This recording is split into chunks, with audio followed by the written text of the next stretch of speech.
been doing this for a very long time. So some of the things now they do have closure. So with you guys, I just want to start from the fundamentals of finance so that we'll be able to push through those things. So at the other hand, I've seen some of my colleagues when they run classes, they don't pay attention to such things. They just bring people to one class. And I think those are the things that cause us not to be effective in terms of seeing progress because other people you can take them to these maybe investing classes while they're still struggling in terms of settling their debts, in terms of managing their finances. So when they go to those classes, they expect to see magic. And most of them they don't make it to the end. So tonight, I just want us to deal with budgeting. But before we deal with the element of budgeting, I just want to bridge this foundation, which is key. When we deal with finances, we have six areas of what is so called six areas of financial planning. Whenever you visit your financial advisor or your financial coach, that person will have to take you through these six areas of financial planning. So there are the elements that hold all this concept of finance. So I want us to look at them. Then after that, we'll be able to go to dive deep in terms of budgeting. But I want us to start from these six areas. But what I did here, I omitted one area. I made them five areas of financial planning. The reason I omitted the other one is because I want to bring someone whom I'm working with to deal with that one area because he's an expert when it comes to that area. So I want to bring in the platform to deal with that area. So myself, I'll just focus on the other five areas of financial planning. So when we speak of these six areas of financial planning, they don't function independently. They are knitted to one another. So it's like a chain. It's like a chain. Once you move one bar from it, the whole thing collapse. So in other words, when you make any financial decision, all these six areas they get to be affected, or if you make right decisions, they also contribute to the growth and the success in terms of your future. So when you might assume that when you make that one financial decision is focusing on one area, but that one financial decision does contribute to all these six financial areas. So that's why if you go or visit any financial planner who will maybe say to you, we just want to talk about budgeting, that person is making an error because you can't take one from it. Uh, but I love all of you. You are Tsonga here. Isitsonga va ri u nge teki a hove u siya a wu nge teki ndluwa u siya hove, like you can't separate these things. It is impossible to separate them. They function as they are connected. So you might think when you make a financial decision, you're only making that financial decision and affects you, maybe it affects you in that area, but it affects all these six areas. And once all these six areas are affected, when you want to fix still the problem, you'll go to one area. But it's not like that. You have to revisit all these areas in order to solve the problem. So in psychology, they'll always tell you this: your inability to analyze the problem will cost you not to have the solution to the problem. So if you want to solve the problem, you must be able to analyze the problem. So it's the same thing with finance. You made that financial error. And then in your mind, you'll be like, okay, to fix it, I'll just maybe settle my debts. But you don't understand this, that one decision automatically it affects the other five areas. So you need to understand this, and you need to bear it in mind that that small decision that you think is a small decision, it does affect you a lot, and it does affect you in these other five areas, which I'm going to share. So I want us to, I don't know if you have something to write on, or I don't know what is you're going to use, but it is if you have something so that maybe you have something to write on or whatever it might be, so that you'll be able to go back to it. But if you feel like he didn't have maybe a space to write up because some are driving. Yeah, it's okay. We can catch up uh, around this, it's okay. You can catch up and ask me what did you say about this, or which area did I miss here, or it's okay. So let's check the first area which you need to deal with when it comes to financial planning. So the first area is checking your present financial position. That's where we start. We start about checking your present financial position. So if you wanna be like be the person who says, now I'm ready to deal with my finances, the first thing that you do, it is to check your present financial position. What I've noticed about other people, they have this mindset of saying, no, it's 2025, what I need to do, I need to increase my income so that I'll be able to live right. But you discover that these guys, they don't have an income problem. They have their spending problem, how they spend their money. And the spending problem, it does comes with a lot of stuff, guys. What I've also, based on my experience, because I work with different people, based on my experience, I've also noticed this thing that we as black people, we don't want to talk about it. I can't talk about white people because I've dealt with less of them. I don't have much experience with them, but majority that I've dealt with is black people. Some of the financial problems which individuals are dealing with has nothing to do with money, but it has to do with their upbringing. We call those things financial childhood trauma. If you can check the cycle of how they deal with money, it shows something about them. I have these guys that I know. Those guys, they earn a lot, like they make a lot of money.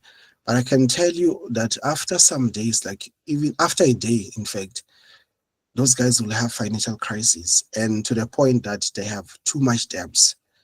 And you ask yourself, why is it that these guys, they earn a lot like this, but they are struggling financial? And even if you can check their responsibilities are not as heavy as you might think. Okay, it's because they have heavy responsibilities. And you look at the man that is coming in, you look at their lives, you'll be like, something is missing here. And then when I studied that thing, because for me to deal with finances, I also went beyond just reading scales and also having these projections. I'm from the background of psychology. Before finance, I was in the side of psychology. So I moved away from all these techniques that we are using and everything, and say, let me just study this guy psychological. And I've noticed something about them, though they have never sat down and asked them. I've noticed that there is a certain brokenness that these guys are carrying. Because when I look at their financial decisions, you can read, like, let's say when you come to them and say, no, I was maybe I'm having crisis. They say, no, don't worry, no, don't worry, I'll take care of that. Like, they can make an instant decision out of nowhere, like without even calculating. And you'll be like, but for me, even if to spend this 200, I'll just have to sit down and analyze. No, not because I don't have too much money, because too much money does not give me the ability to spend more. But I want to be accountable. I want to develop right habits. And for them, any decision is just boom, a decision. Like 100K can be spent within a short span of time. And you'll be surprised, like, no, yesterday, but there was 100K there, but today these guys are struggling. It's because any decision can be made. Now I've discovered that they fall under this category, call them people pleasers. So what they do in the we have what is so called 5 money love languages. I don't know if there is someone here who knows 5 money love languages, but this ones, it falls under relationships. If you know them, you can raise your hand. We call them 5 money love languages. So the 5 money love languages, it is how your partner handles money. So that thing, it like it his relationship with money, and also his relationship with you and money, and the cycle around him. So one of the languages in the in the 5 love languages, money love languages, it is we have people who are people pleasers. This class, we classify them like this in psychology. These are the people who believe that when they do something good for others, those people will be able to love them more. So if they are unable to do something for them, They believe that they cannot be loved. So for them to be loved, for their love language is that if I do things to these people, they will be able to love me more. So the problem with these guys is that they don't have boundaries. They even go beyond. So whether they are family gatherings, their family ceremonies, whatever it will be, they'll just, I don't know, maybe there is a family ceremony, a person will just come, I don't know what, I'll buy a car, I'll do the, at the end of the day, that person, maybe the family will praise him, but when as your part as a partner of that person, you will be struggling with him financially, because that individual does not have boundaries. He finds satisfaction in doing those things. In fact, it's not satisfaction, he is feeding his wound by doing those things in the name of I'm helping, but it's not helping. It is the oozing of that wound that the person is carrying. So if you happen to be married or to be dating such a person, I'm telling you, you must expect financial struggles, because those people, they don't have any boundary. They can do anything for anyone without reading even their own financial states. So if you deal with such cases, these cases, they don't need like me coming up and say you need to put your 50% of your income here, your 50% here. What the person needs, he needs a healing, which is a psychological healing. There is a connection between the psychology and man. How they connect is that you are a spirit with a soul that lives in the body. The part of you of a spirit, you cannot talk about mind or anything. It is your connection with your, it's a divine, speak about divine things then. But when you speak about your soul, which is just the concept in which you perceive the world, and the concept in which you perceive in anything and everything that you have, that part, if you wanna deal with it, you don't need stuff like you bring more money. You need a certain individual who will be able to break through those lines and be able to help you. So such people who are having psychological problems that are related with finances, they need a psychological help. Then later on, you'll come back and say, now we can start about arranging how you can spend your money, or to speak about things like budgeting. So I don't know in your state, because as far as I speak with about these six financial planning areas, I don't know where are you currently. I don't know if you have some things which you feel like you wanna deal with them, that they don't need these strategies of put this here, but you need someone who will be able to go through this process of psychological healing. Because in the day, one writer said, we spend money we don't have, buying things we don't like, trying to please people who don't care. And that thing is all about brokenness. That thing is all about financial childhood trauma, trying to fit in, trying to be seen. All those things, you have to deal with them in a sense of psychology, not just in the sense of I want to stick with the budget. Because if you can analyze that problem can stick with you and it can affect you. And remember, such problem, they also contribute to your children, because the perspective which you have, you are going to narrate it also to your children. Okay, when it comes to money, all of us who have been taught about money, indirect or directly. So when it comes to money, you don't need an individual to sit with you to teach you about money first. How your parents have dealt with money and all the setup in your own house, those things, they have become automatically, they've bridged some gaps in your brain.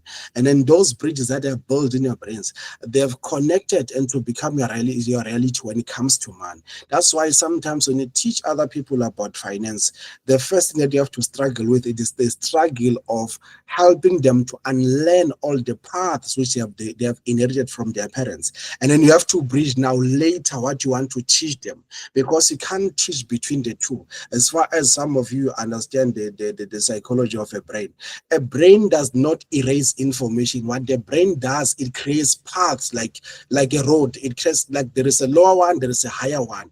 If you create a new habit, the new habit is going to go up higher than the old habit. So the contention will be there. Sometimes we'll have to battle something which we thought, hey, I was done with this one. But it is because it does not erase the information, but it has to create some parts in the brain. So hence, when you deal with these financial stuffs, you have to be able to analyze, okay, this individual, where do I start and how do I go about this person? So currently, guys, you are the ones who really understand your backgrounds. You also knows the things that you have learned directly or indirect from where you're coming from, and you also know how money was being dealt with in your own house. During weekend, I was with my mom. We were passing this old town, and she was like, "You remember we used to come here and with a train, FNB back in those days. So it was not FNB, it was Bob Safe." I said, "No, yeah, I remember we used to come here, and there was this one ATM all over. We'll have to travel to this point just to get the ATM."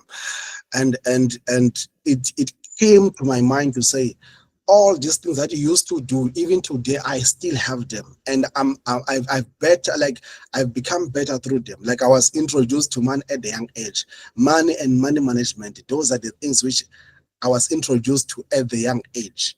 So these things, they, as I've said, they do contribute to our lives. And how that's why you will be surprised, the person, but so and so have started to work, like, now you just buy expensive cars, not even building. You guys will be judging the person, but the thing is, this is the concept that the person has built around where it's coming from, and then it becomes a reality. And they say this: whatever a person decide to buy first when they got their career, it resonates to where they are coming from. Most of them, they buy those things because they grew up not having such things.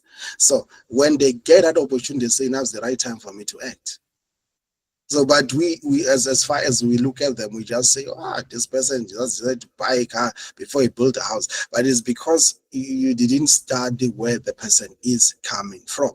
So what I'm laying to you before I break into more details to what I'm sharing here, please go find your own space, find your own time, analyze where you're coming from. What are the things that you need to unlearn? What are the things that has affected you indirectly that you are not even conscious of? But as I speak, you are coming back to your senses to revisit where you're coming from in terms of your childhood. What are the things that you have learned? How did your parents like handle finances? How was was it the environment of scarcity, or there was plenty? If there was plenty, how were they dealing with that plenty? If there was a space of scarcity, the space of scarcity, what I've also noticed about this, that growing up in the space of scarcity, the space of scarcity, it also bridges insecurities inside of you. And most of the time, you're always traumatized to say, what if this, what if I die, what if I lose, what if, like, those, it bridges a lot of insecurities. And it also caused other people to be stingy to the point that they don't know how to draw the lines between saving, budgeting, and also having the space of pleasure. I'm not speaking of pleasure, I'm not speaking about mismanaging your finances, but you can't be of budgeting, savings, investing always. There must be that room where you're able to say, I want to go out, I want to do this and this just to refresh, because it's not about just saving this money, you die without even enjoying yourself. There must be a room for that. So, but people are coming from the background of scarcity. There are a lot of things which you have to deal with when you're dealing with them. So, you guys, that's my challenge which I'm posing to you. Go and analyze where you're coming from. What are the things that you have learned? What are the things that you need to unlearn? What are the patterns that, and when I speak of unlearning, I'm not talking about reading something and then next week you're done. It's a process. It's a process. I was okay. Let me just bring this so that I'll be able to go back to my lesson. We when we were busy studying doing some of our classes in psychology, we have noticed this.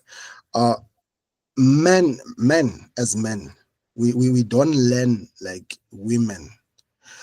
Men, their their ability when it comes to learning, they only learn through references. So there must be a reference around him. That's men. But women, they just learn through details. They are not like us. We learn. There must be a reference. So that's why you will be like sometimes when you go around, you'll find someone who will be so proud about stupid things. Maybe, for instance, a person will go around impregnating women, and he'll be like, "Now I'm like my father. My father has spread the seed all over." And when you listen to him, that guy is so proud. And be like, but how can you be proud about such evil things? And there is nothing wrong about him, because that's the reference which the guy had. So it becomes something like, okay, these guys, they learn through references. So when they learn through references, then how do you deal with them? It's another subject. If we're dealing with psychology, man, I'll dive deep to explain that. So that's why you can raise a boy. You can raise a boy, and that boy can be called by a surname. If I'm a female, and then I called my boy, I'm Koza, and then I said my boy is Koza also, no problem. But the thing is this: when he grows up, he will start to question, my mother cannot be Koza and I be Koza. And then he'll start to ask you questions, who's my father later? Because a man has to have a reference. Men, they care much about their derivation, where they are coming from, their roots. But women, they can use their mother's surname with no problem at all, because they are not like men. Naturally, they are not wired like men. There is a difference between these two in terms of how they are wired. So the reason I'm bringing this, I wanna show you that things that you have learned from your upbringing, you can't just do away with them within a short space of time or within a short space of a second. It's a process. So now when I grew up, because I grew up with my mother, my parents had to divorce when I was born. So I grew up with my mother and my grandmother. And in psychology, when we started to learn, they said, you are created in this sense, 50% of who you are is your father, 50% of who you are is your mother. So well, but like, no, this part of my father is something else. I don't want it, but I ignored it. But later on, when I'm sitting, studying myself, the best thing that can help you to overcome anything, it is to be honest with yourself. It starts there. If you can be honest with yourself, definitely you're going to be able to overcome whatever you're dealing with. It starts from being honest with yourself. So while I was sitting there, because when the psychologists, they're not teaching and say 50% is your father in you, 50% is your mother. I'm sitting there and say, but this side of my father, I don't want it. So, but I was sitting and studying my behavior, studying how I respond to things, how I can. And I said, I see my father in these actions. And and that's why I said, okay, how do I unlearn these things? Because I have to unlearn this part. Okay, this part is good, but this part I have to unlearn it. So it took a process. I'm not saying I'm done. I'm still in a process, because some days when I'm sitting and reflecting, I said, this thing is like, it's back. It keeps on coming back, but I have to fight this thing up until I overcome it. So when I said analyze your background, where you're coming from and everything, what I'm trying to say is, after analyzing, it doesn't mean automatically you're going to be now free. It's a process. It's a journey. And that journey requires you to be honest with yourself. And then if it needs an extension hand, please get an extension hand to say, Ma'am, I just want to share where I'm coming from. I just need help. I just need to break out from this. Because it don't just break out from like magic or anything else. So, and I also love the fact that all of us here, we are believers. I want to say this, some of the things that we call them generational curses are not generational curses, are generational ignorance. Because whatever you ignore, the next generation will have to suffer from it. And it's painful, because most of the Black people, they were not supposed to start where they're starting today. They were supposed to start somewhere. But because of those missteps, they struggle. They have to start from a point where they were not supposed to start from. And I call those things generational ignorance. So whatever you ignore today, it can be a stumbling block for the next generation. So like, do a generation a favor. Do them a favor. Don't leave any stone being left unturned. Turn every stone. There is this African proverb that says, we are the generation that is going to plant the tree, but will never eat the fruit of that tree. We'll only enjoy the fact that you have planted the tree, but others are going to sit under the shade of that tree and enjoy the fruit of those trees. But if we don't plant, it means someone have to start from allocating the seed first before planting. And in the moment when they start to plant, they are old, they die even before the tree grows up. So we rather plant the trees, even if we don't see the shade of those trees and the fruits of those trees. There is a generation which is going to say, this tree was was planted by someone, even that someone we don't know, but it's a reference for us that we need to replenish the seed that we're going to get from this tree. Because if we don't start, nothing is going to start at all. A generation will suffer because of our own decisions. We are sitting here today in this platform. You guys maybe might assume that I'm talking to you as individuals. I'm talking to generations because you carry generations in you and you are responsible for many generations. So it's not about just you sitting here listening to me and make right decisions for the sake of you. Whatever you're going to decide in this session, it will be up to you to decide to do good, not for your sake, but for a generation, not for even for a child, but for a generation. So whatever you're going to do, if you refuse to change, is going to affect a generation. If you make a change, a generation will always have a reference that this is the reference. I always say to myself, I am the prayer of my forefathers. I am the answered prayer of all those guys because they have been praying for a way, but they've never seen a way. But here I am today. I've never seen some of them. I never interacted with some of them. But I believe that their prayers are answered through me, and I have to do right for a generation, not for me, and not even for my sake, not even for my children. I don't think of today. I don't think of tomorrow. I don't think of the next 2 years. I think of the next 100 years. That I am that foundation that a generation is looking for. So please go and sit down, analyze yourself, go and sit down, check the missteps of the people who brought you here. What is it that you need to do right? What is it that you need to unlearn? And what is it that you need to start to learn? So now going back in terms of analyzing the 6 areas of financial planning, I said you need to assess your present financial position. So when you assess your present financial position, what is it that you check? We have assets, we have liabilities. When you speak of assets, you speak of anything that brings value or money in your pocket. So in a current state, what are the things that brings money in your pocket? And what are the things that brings money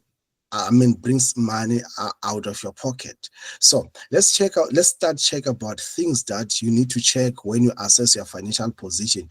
Beside, or when we dive deep to budgeting, we're going to say you need to assess your streams of income. But now we just want to assess the financial position. Okay. In terms of assets, you need to check this. How much? Okay, the answers, you have to answer them. You have to journal them on your own journal, whether your journal or it is, because you need to have the answers to know where to start. The answers will become your own map. So, number one, how much do you have in your investment portfolio currently? When I speak of an investment portfolio, I speak of all the investment. The investment can include your life insurance. The investment can include your retirement. The investment can include the investment which you have made in the stock market, whether you made some investment in business, whatever. You have to calculate all the portfolio of investment. So if you don't have investment in a portfolio, the struggle is going to be like this.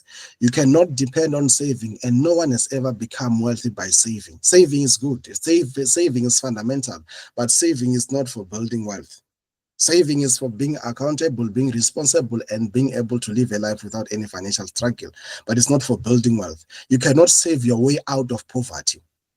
I know we have been taught this stuff that you have save. Saving is good, but you have to understand that even the money that you save is not gaining value, it's losing value, because as far as we have economical factors, we have the cost of living changing, and then soon we're going to have the Minister of Finance reporting to us whether they're going to increase in terms of interest rate. If they increase, the same money which you have saved last year is going to lose value.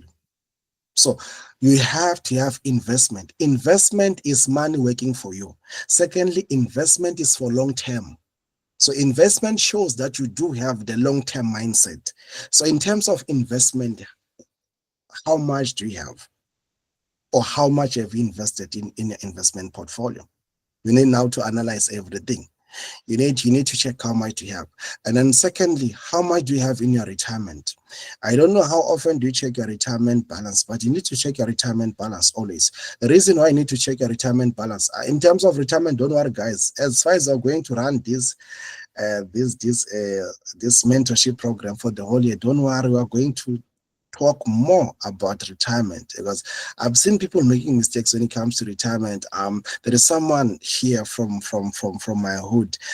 That guy, like he went to pension I think we're still in high school when he went to pension. That guy built a house. Even today, that house is without windows, standing like that. And I was telling others yesterday, I'll be like, this guy, he's a worst example because everyone want a reference about West decision. They reference to him and say, don't be like, you see, like there are some things that you cannot do after retirement. So if you know your retirement balance, it also helps you to know what kind of lifestyle that goes where there's a questionnaire when it comes to retirement. I know there are people who say we are prepared for retirement, but I can tell you majority of the people that are not prepared for retirement, because retirement is not about having someone deducting your money every month and put it in a certain scheme and say we're preparing for retirement. Retirement is determined by different factors like what kind of a lifestyle are you going to live after retirement, where are you going to live, what will be your responsibilities, what is your plan to deal with the health issues, because the older you become, the expensive it is for you to be taken care in terms of your health. Like when we start the retirement, you've also noticed that many black people who are in their retirement, their income is still saving more than 8 to 9 people. So the money cannot be enough because black people, they still have a lot of responsibilities in even after retirement. The purpose of retirement, it was created not for you to take care of someone else, not for you to buy a house, just to take care of you after, because in that age you are unable to do most of the stuff that you used to do. So the question is, how prepared are you in terms of retirement? And to answer the question, you have to answer the question. I'm going to send you the questionnaire that assess you in terms of how prepared are you in terms of retirement. And I'm also going to explain how do they deal with the retirement money and what are the factors that affects your retirement. We are going to look at that, but not today. When we deal with retirement, we are going to look at such things. So, and then the third question, how much do you have in your emergency account? As you speak today, how much do you have in your emergency account? I spoke about emergency account, and I'm going to explain more about emergency account when you go to budgeting. I said emergency account is the money which you set aside to tackle anything that can happen outside your own planning. Like you didn't prepare for something. Maybe a car breaks down, maybe the television, maybe the refrigerator or the windows, anything else that can happen unexpectedly. You're able to tackle that thing without borrowing money or without calling someone to say, I'm having this, can you please push me up until I get my pay. I've learned something when it comes to finance. If I can get my payment today. Let me just use, or maybe on the 25th, I get my payment on the 25th, and then 26, 27, 28, I struggle. It means I have to go back and analyze, why am I here? What is that has made me to struggle like this? Because I need to be paid on the 25th, and I need still to have my freedom on the 24th again. Like if on the 25th of January I've received my paid, on the 24th of February I need still to feel like I'm still on the 25th of January. So these are the things which we have to check on. And some of the struggles that some of the people, they say, they speak of savings, they don't have an emergency account. They speak of having goals, they don't have an emergency account. Like anything that can happen. Like at the end of the day, we end up, I always joke about this and say, some of us are just living by the name of the Lord. They say, Lord, help us not to get sick, help us not to have unexpected events that are going to require money. We just want to pass through this month. But we need to plan our lives. We need to be intentional about our lives, and we need really to take care of every cent that comes in our pocket. So the fourth one, how much do you have in your property investment? If you have already started to invest in, I'm not saying we need to invest in property investment. Some of the people, they can use business investment, any investment that can brings money in your pocket, you can use it. So it's not a property investment, you can put whatever you are using to build your wealth. So how much do you have in cash as you speak today? How much do you have in cash as you speak today? Myself, I think in cash, I have 450 or 500. I'm not sure. My wallet is like 350 or 400 in cash, as liquid cash. So how much do you have in cash? How much do you have to speak now? How much do you have in cash? And as you speak today, how much do you have in your savings? How much do you have in your savings? I don't know whether you put your savings in different categories, but the overall, how much do you have? And then the last one in terms of value, maybe it's budgeting. Where were you in the previous year? And where are you now? Like if you look at your budgeting, if you're following your budgeting, where were you last year? And where are you this year? This one helps you to navigate whether you're growing or not growing. And to be able to assess this, you need to have a system of accountability where you can be able to trace your monthly spendings. To trace your monthly spendings, you need to be able to check your bank statements, because your bank statement is like a map. It helps you to be able to see how you spend your money, where you spend your money most. Because I love this system of, like, when I reconcile my spendings, I put percentages. For instance, I said on entertainment, I've spent at least 10% of my income. On savings, I've spent at least 20% of my income. On this, like, I'll end up saying, okay, I've been spending a lot in stuffs which are not bringing value in my life. And I have to reduce these things because I have goals. And then to reach these goals, it means I have to reduce 1, 2, 3, 4, and 5. So in terms of liabilities, how much do you owe? The overall of your debts. How much do you need to include everything that you owe, including those things that you're paying every month. It can be the subscriptions, cell phone subscriptions, your Netflix, whatever. How much do you owe? Your loans and everything. You need to cover all those things. And then when you cover these things, you also go back to where we started. You check, how much do I have in savings? How much do I owe? You check these things and you must find a balance there, that I can't be owing more and having less of savings. I can't be owing more and having less of investment. It's a journey. I'm not saying I'm going to overcome these things in a day. It's a journey of saying, okay, I need now to bring more here and bring less here. So, and how much is a long term in terms of your debts? Which debts are long term? Like things like cars, things like bonds, those are long terms. And how much do you have in short term? Short terms, you have those clothing accounts and cell phone accounts, which you can just close them up. Because I've used a lot of, like, I'm using gadgets. My work requires me to have gadgets, quality gadgets. So I've received a text from Vodacom. They're saying, no, we're going to increase our tariffs on March, and said, I just think it does affect us, because when you look at it from the beginning, it was good, but now every year they increase tariffs. Every day you end up paying more than what you're expecting to pay. So I need to come up with a strategy how to settle these things and to find a way to work out around these things. So after getting how much do you owe, how much is long term, how much is short term, that's where you put a strategy. The next question will be, what is my strategy to exit all these things? So if you can't find strategy by yourself, it's okay also to go to your financial planner, to your financial advisor, and say, I need a strategy on how I can exit these things. And then you and your financial planner, financial advisor, you'll be able to sit down. Don't hide anything. Be honest and put every detail down and say, I owe 1, 2, 3, 4, 5.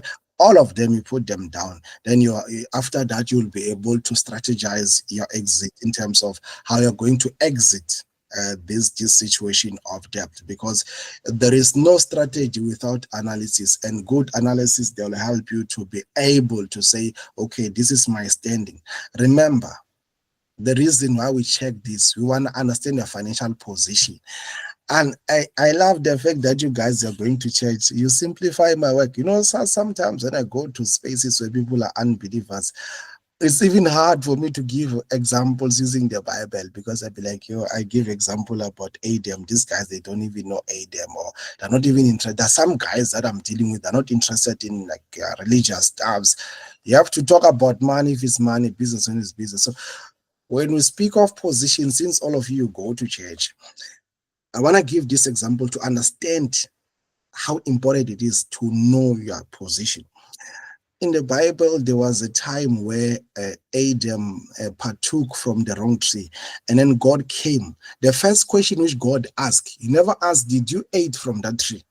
And then I think most of us will be like, hey, but he never started from there. Look where God started. And then the reason why he started from that point is the holder of everything.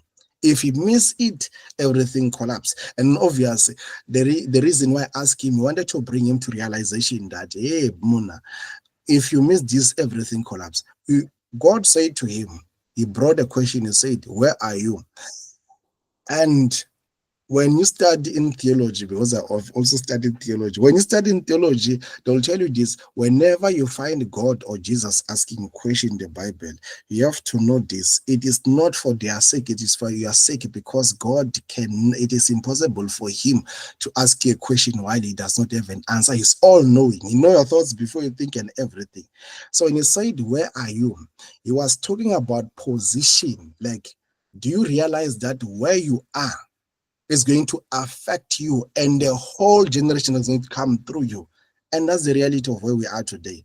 He moved away from the position and everything collapsed. So it's the same thing to you. When it comes to your finances, if you lose your position, everything collapses. And the question is, where are you currently in your finances? Because the first pillar of financial planning is understanding your financial position. If you're not in the right position, you have to position yourself right. And then alignment, guys, is not something that you will do after the session like magic. It's a process. But the fact that you're doing it, I'll be happy that you have started to make some moves. It does not matter whether you are making 1% change in a day, it's okay. But whatever you're doing, let it be for constructive purpose to help you to exit and start to build. So the second thing that we looked at when it comes to analyzing our what is so called our financial planning, the second area which we look at, okay, let me go to number 2. We look at protection plan. We look at protection plan. Protection plan. Okay, go back to my screen. Protection plan, we ask this question: what are the financial risks that are on your shoulders, and how are you managing them? So there are 5 major financial risks. Any financial advisor or any financial planner, whether South Africa, US, we deal with these 5 major financial risks. There are 5 major financial risks. So these 5 major financial risks, the first risk is the risk of passing away early. So how are you planning to manage that? I'm not, like, as I've said, all of us are believers here. We don't want to die young. All of us want to die old, but these are some of the risks that we have to analyze when we do financial planning. We have the risk of dying early. If you die early, what is your plan in terms of what will happen to your children? What will happen to people who you are looking after? In terms of their education, in terms of them being taken care in their day-to-day lives, well, what is the plan in motion? I know that you have some guys there calling themselves a financial institution, giving people something called educational planning. It's nonsense. That thing does not exist. They just rob your man. Whatever they're going to give you, it cannot even cover the costs of varsity for a year. I'm talking about a year. It cannot cover. So the question is, what is your plan in terms of tackling such things? Because we are dealing with life here, guys, and life is practical and life is real. We cannot predict what's going to happen. And some people, when you ask them about the say, no, but I'm not going to die now. I'm not saying I'm going to die, but we need to be prepared at always. We need to be prepared at always. So the first risk is the risk of passing early. So there are some people, maybe they passed on without settling their bonds, without settling their cars. Their kids are still young, they're still going to school, and means now if you didn't have any insurance to take over, your kids will no longer have a shelter. Your kids will no longer be able to access good education or quality education. Your kids will no longer be able to be taken care of financially. So what's your plan in terms of that if it happens in that case? The second risk, which is these are major risks, not minor. We have minor risks, but these are the major risks that we need to analyze in terms of that. So in terms of this, there must be something in motion that say, if I happen to come or to cross through this route, this is my plan to tackle this. The second thing is the risk of having healthy emergence. Like if you can happen to have healthy emergence currently, what is the plan in motion? Sometimes they say you need a surgery that is going to cost 90K. Then discover that you don't have a plan now. How are we going to deal with such things? And sometimes this healthy emergence can even take you out of work to the point where you are unable to have the source of income. And what's your plan? The third risk is the risk of having damaged property. Like, is your property insured? What is it that you use if your property get damaged? I know some guys. You are women. I don't know if you do this, but boys, men, they will buy a car and they will be lying to each other and say, "Ah, bro, look at the kushava, take a insurance, look at the kushava ne, look uma garage reverse my love wash cancel. So the insurance was man so unga chais." But you don't know, you don't know. Like sometimes when you cancel the insurance is the day maybe you're going to hit someone's car or get an accident. Sometimes when you cancel a medical aid, that's where you're going to have something and out of nowhere coming up. So you need to make sure that those things are up to date and you are able to pay for them. There are some things that you cannot compromise at all. So, number four, the risk of losing your income. If you can lose your income today, how are you going to tackle all those needs which you're having today? Or if you lose your income today, how many days can you survive without anything coming in? If you lose your income as you speak today, how many? Remember, guys, with these things are just financial risks that we have to deal with. I'm a believer. I believe in the Lord. I believe in God's provision. But I have to plan my life. Remember, even in Proverbs 16, it says, plans belongs to the heart of man and answer belongs to God. In other words, your responsibility is to plan. God has the responsibility to answer. He cannot do the planning for you. Not at all. He cannot do the plan. That's why when he gives people the business, when he gave men the business of governing the earth, he never included himself. He excluded himself and said, let them, not let them in us, but let them have. So the planning is up to us.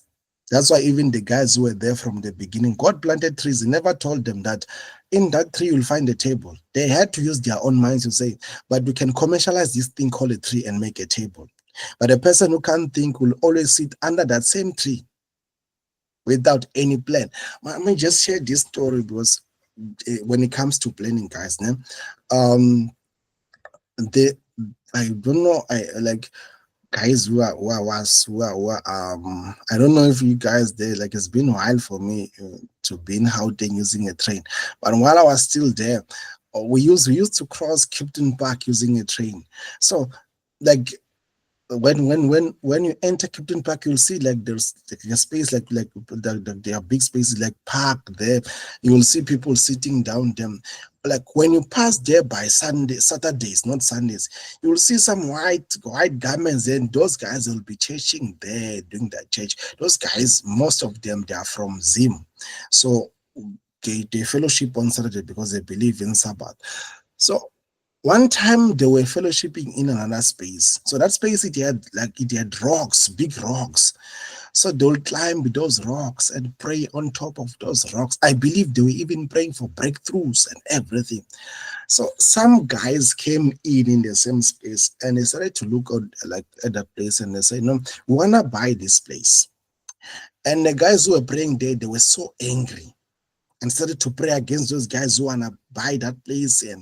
And the guys, they went ahead and buy that place. And after buying that place, they called some guys who are geologists, and then they examined the rocks. They started to break down all those rocks to pieces and they started to sell them. They made a lot of millions through those rocks. And remember, before those guys came in to buy that place with rocks, someone was standing on those rocks praying for a breakthrough. On top of those rocks praying for breakthrough, while the rock which is standing in, it has, like, you are standing on top of millions, but because you cannot design, you cannot see, you just pray on top of something. So life, guys, it requires you to be intentional and it requires planning. It doesn't happen by magic. It doesn't mean that when we say we have faith, it automatically everything will just be channeled like that. it has planning in it. So it is our duty to plan. It is the duty of God to respond to that. So if you can lose your income today, the risk of losing your income, if you can lose your income today, what is your alternative to live? What is your alternative to take care of the things which you are taking care of? You need to plan around that.